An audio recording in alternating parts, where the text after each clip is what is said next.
Për te korrupsionit është edhe një sferë tjetër që vazhdimisht gjyqësori kritikohet në çështja e ndikimeve politike në rastet gjyqësore. A ka pasur tendenca, a ka tendenca që politika të jetë prezente këtu në rastet se si funksionon gjykata komerciale, se si vendosen rastet? Ndërhyrja ose presion politik nuk e duron vetë natyra e gjyqësorit me Çdo pas doj. ose janë të papranueshme.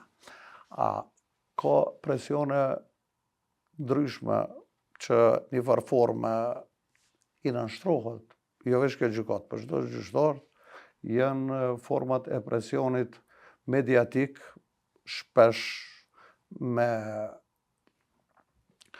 me bazë, sepse kemi nevojë mu kritiku edhe na, si çdo institucion tjetër, kemi nevojë për përmirësime, sidomos kritikat që bën në drejtim të kozgjatjes procedurës, pavarësisht nuk është me fajin tonë, sepse jemi të limituar në resurse, megjithatë, përpalët është pakënaqësia plotësisht e drejtë dhe pa bazuar, sepse nuk është problemi i palëve nëse na arrimemi përmbush resurset e mjaftueshme. Megjithatë, shpesh shohim nëpër mediume edhe kritika të natyrës materiale, ku pretendojnë që gjykata është dashur me marrë një vendim tjetër prej atij që është ndërmarrë.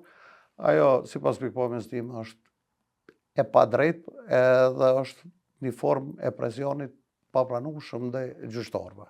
Sepse e dim gjithë që me kushtetutë gjyqtari i ka drejtën e plot edhe imunitetin që të vendos sipas bindjes tij të lirë, natyrisht ku bazuar në ligj edhe në fakte.